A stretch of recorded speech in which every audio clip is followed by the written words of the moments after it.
Welcome back, viewers. For this episode, we'll see what it's like to fight from Mana's perspective, as we dive into the world of support Borgs with the Wizard, Nurse, and Idol tribes. For this battle against the Cosmic Dragon, I'll be using a group of assisting Borgs. And first on the field will be Patra Witch.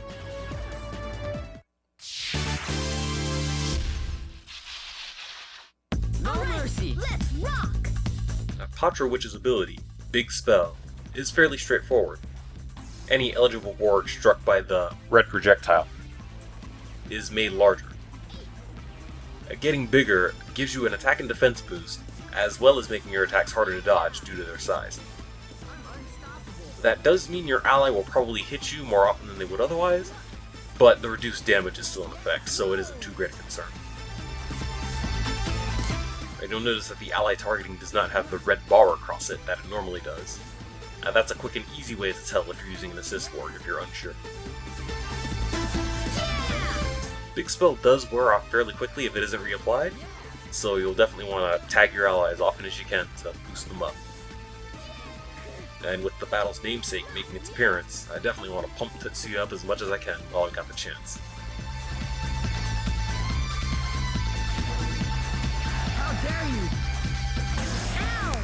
Unfortunately, I may not get that chance, as that black hole pulls away my Big Spell, while Magnet Robot's Magnet Scope pulls Patra Witch into the Dragon Breath attack. Next up comes Guard Witch, and unlike Patra Witch, her ability is context sensitive.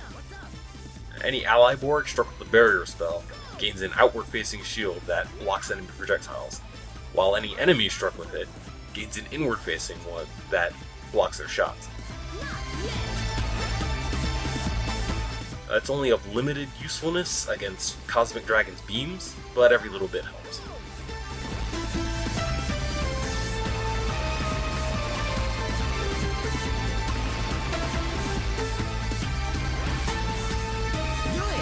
If you take note of the enemy's GF energy meter, you'll notice that this is not a boss battle. You've got to take out everything that shows up. Though with no more Borg warping in, it looks like Cosmic Dragon is the last stand. Luckily for us, it's not too great at fighting smaller Borgs that can kind of crawl all around it like we can. As unlike other dragons, it can't really stomp effectively, and its attacks aren't too good at hitting stuff that's right in front of it.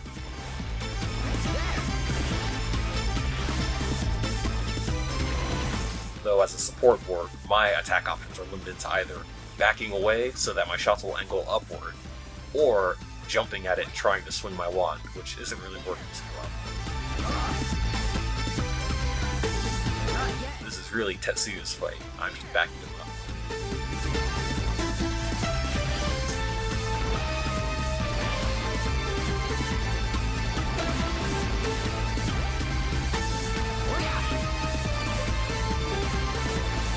I've just been whittling him down without popping Power Burst, as I was worried that Tetsuya would lose his normal samurai, and wanted to save it for the next Borg in his line.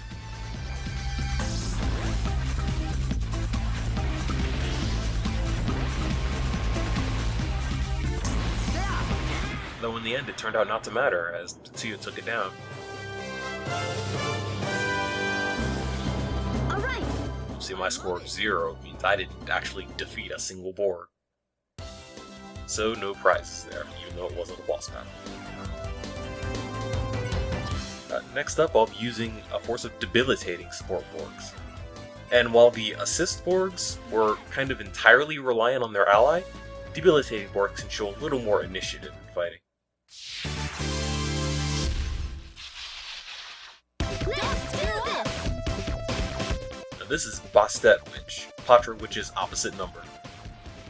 Her small spell shrinks any eligible Borg that's struck, and getting smaller gives you an attack and defense drop, as well as making it harder for you to move around, because you take smaller strides.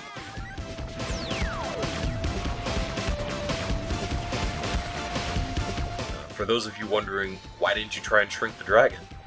A Cosmic Dragon is a Stage 2 dragon, and is thus immune to transformations. So Bastet Witch would have been even less useful than Patra Witch turned out to be. What are you doing? Still, Death Borgs are kind of just trash anyway, and shrinking them is just making it even easier.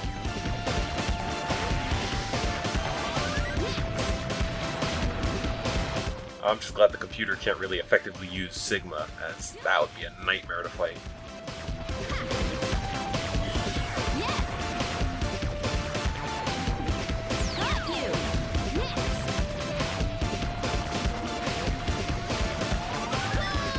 Well, luckily, spells regenerate fairly quickly, so you can rapid fire them if you get the good opportunity. And already this Quick Valkyrie is pretty quickly going into non-existence, though I do get blindsided. And next up is Pop Honey. And while we fought them before, when Mana used one, and in the Angel and Girl Borg fight, I stand by my statement that Pop Honey is the most debilitating Borg in the game, easily. Those notes of her lovely voice attack travel a long way, and if even a single one connects, the spinning takes place for the full duration.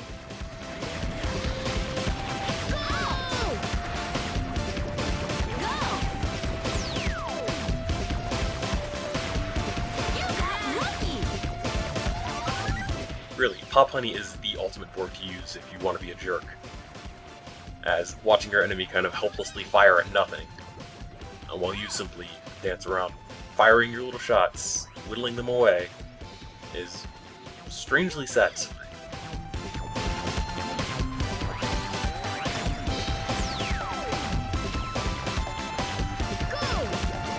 For anyone who's wondering, even remote guns won't activate when under the effect of lovely voice. So you really are just firing at nothing. It's almost impossible to hit anything while you're spinning around like that.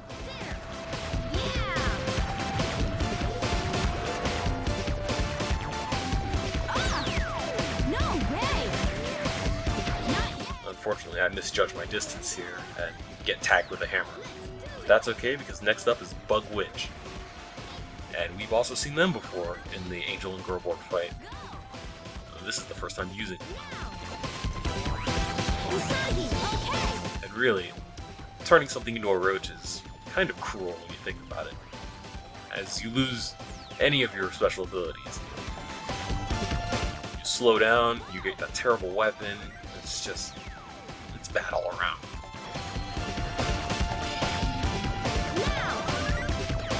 The bug spell, the projectile is kind of slow, and it takes a bit to fire, so it can be a little tricky to land. But if you can catch an enemy off guard, it definitely puts them in a vulnerable position. Come on. It's almost like bullying. That doesn't mean I'm not going to do it, though. Not the cleanest of victories, but a win's a win. We showed them! I did it! We actually managed to get some prizes from that match.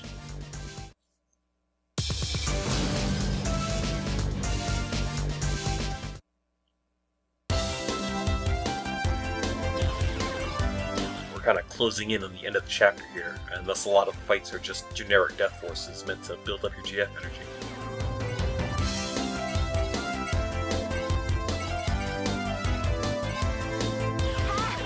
This next force is a mix of assisting and debilitating Borgs. And first up will be Angel Nurse.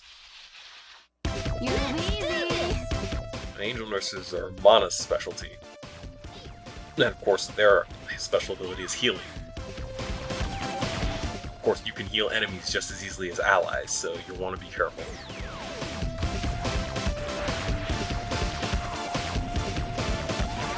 It never goes as far as you like, so you'll kind of want to stick close to your ally. Angel Nurses get projectiles and melee attacks, but they can't really effectively fight at all. So really, your best option when using one is to just stick close to your ally and top them off as much as you can, because you probably won't last.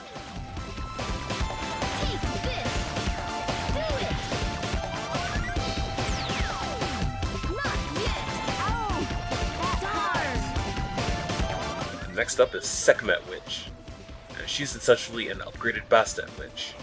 And her special ability is the Very Small Spell, which is like a doubled small spell. Because the effect is doubled, Sekhmet, which is capable of making enemies smaller than Bastet, which would be. Of course, you pay for that power with the extra GF energy cost. And you definitely don't want to hit your ally with a very small spell, so you gotta be extra careful.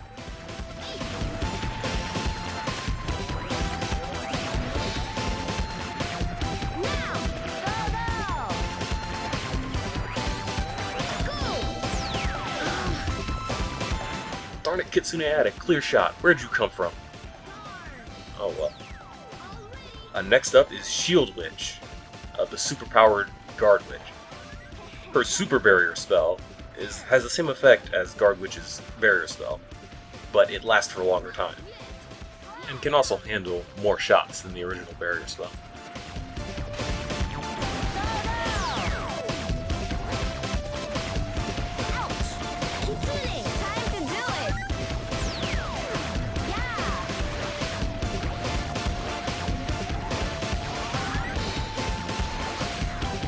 If you'll notice that sometimes the shields kind of switch around really quickly, it's because the shield will always face whatever that person is targeting. So you can kind of fake it by swapping your target really quickly, though that's kind of hard to do. Really, your best option is to just wait it out if you get hit by one, or close in if you're not afraid of using melee attacks.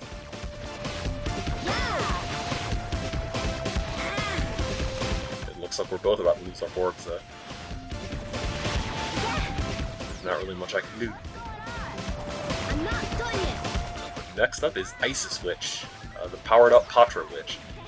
Her very big spell is the same as Sekhmet's very small spell, just in the opposite direction. Already, the Claw Robot is much more powered up than normal Samurai was, though it did start bigger.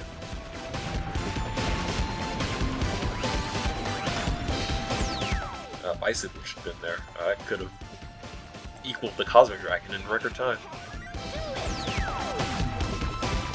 And of course, in a stage like this, where there's not a lot of obstacles, Kitsune just spinning around is really kind of great. And I don't even mind him hitting me, because the enemies has less GF energy than I do. But hey, another win. All right.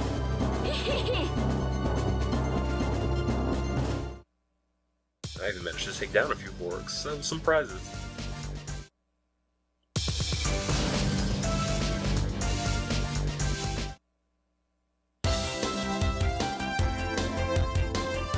There's one more Borg in the group, or two more, rather, Borgs in the group to show off. And thus, this next force is entirely medics.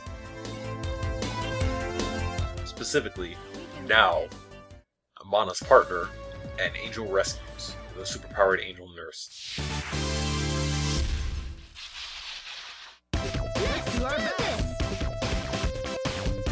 Nao's a little tougher, she moves a little faster, attacks a little faster than standard Angel Nurse, and costs the same. But as a partner Borg, she does require 4 crystals to create, and you can only acquire them during matches where you're actually battling Mana.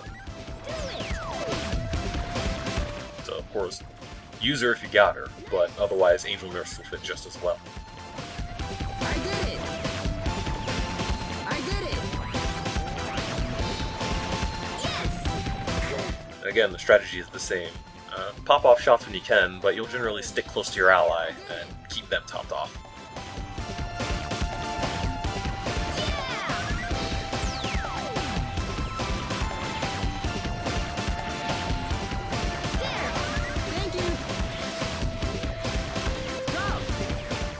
When healing a Borg, they gain a few seconds of invincibility during that animation. So with good timing, you can use it to dodge attacks, even destruction attacks, like say an ultimate cannon.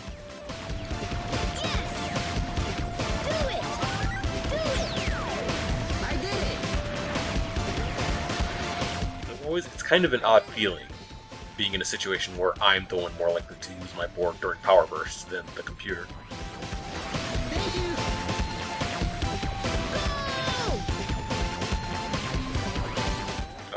now is not much longer for this world. And with a charge shot from Wire Girl, next up comes Angel Rescue.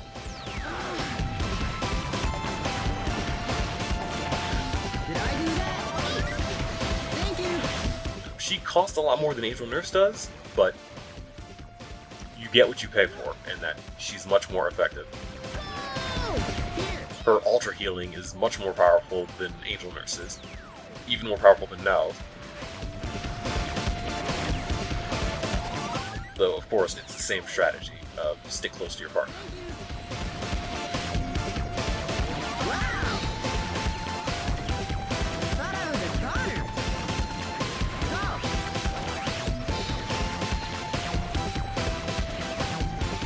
And of course, when you don't, that kind of thing happens.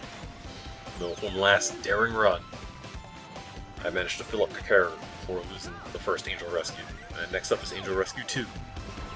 Here. It's the same one, really. Somehow those melee attacks keep beating out the enemy, though they don't knock them far enough away to make them actually useful in this fighting. They just kind of tack on a bit of damage. Maybe if something were weak enough that I could actually defeat it. Thank you. But they're really just kind of piling on Kakeru there. Normal Samurai and 2 Wire Girls. Kakeru. So I pop another Power Burst. I managed to take one down.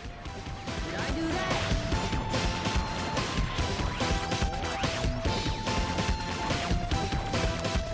I actually don't believe you can heal a Borg during Power Burst, as they're mostly immune to transformations. But that might just be I missed there.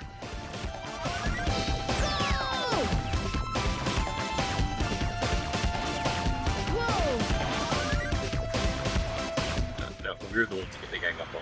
And somehow my Needle Swing beats out the Samurai's attack for the win. We showed them. We're awesome.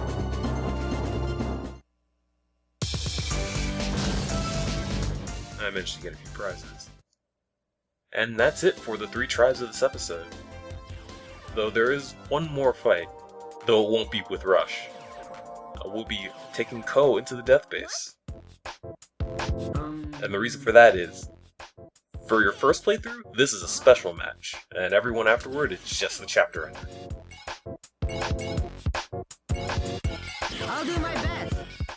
Now we see that Ko's forces improved significantly since we last saw him, though he doesn't have any wizard wards. Let's do our best. Let's rock.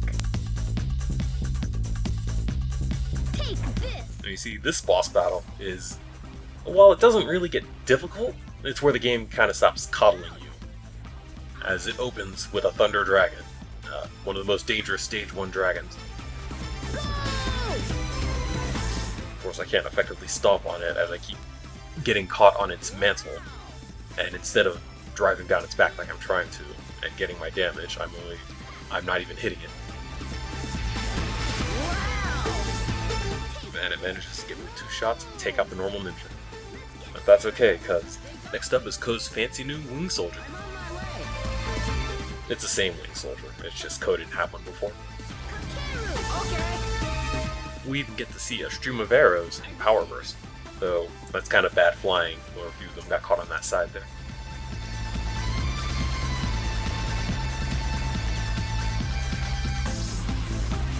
Thunder Dragon's almost done, although getting caught on that wall means I get hit with the Plasma Burst. Did I do that? And these Omegas are no threat, it's really just taking them out. Though as a boss battle, we're not going to see the end until the actual boss appears.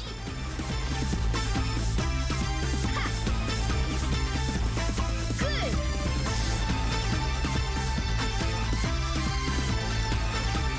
Some good old flight canceling. And Gatling Gunner shows up with an Omega support. And while the Omega's not anything, the Gatling Gunner is even more dangerous. Especially against the Wing Soldier. I could flight cancel around it and eventually take it down, but it has a slight advantage in long-range combat because of its long Gatling clip. So I want to take him down with melee attacks, so that does put me in danger of flying right into a stream of shots and getting taken down. Exactly what happens there. I'll show you. Well, of course, Kakeru's almost down, so I'll wait for his next board to come in, and then I can activate Power Burst.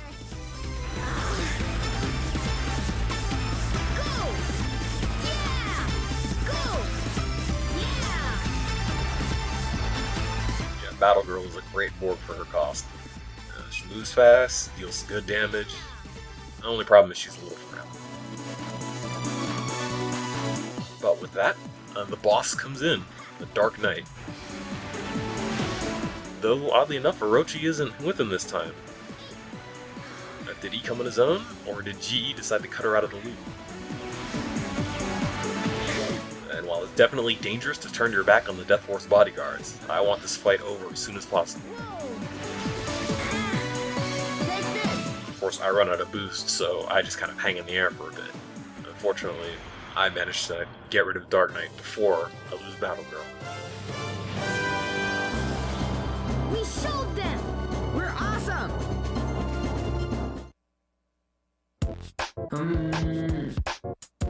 Huh? This is the reason this battle is special on your first playthrough. See, this is the power-up screen. It only happens to G-Red, and it only happens on your first playthrough. For all intents and purposes, Neo G-Red is an entirely new board. So for anyone who was wondering why he looked slightly different in the pictures during Rush's playthrough, now you know.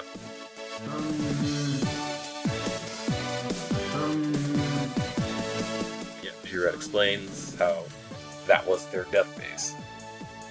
And we've got a little reprieve. And with that battle, Dark Knight is no longer Orochi's partner. And with the poses of Sho and Orochi, we've reached the end of the chapter. Thanks for watching.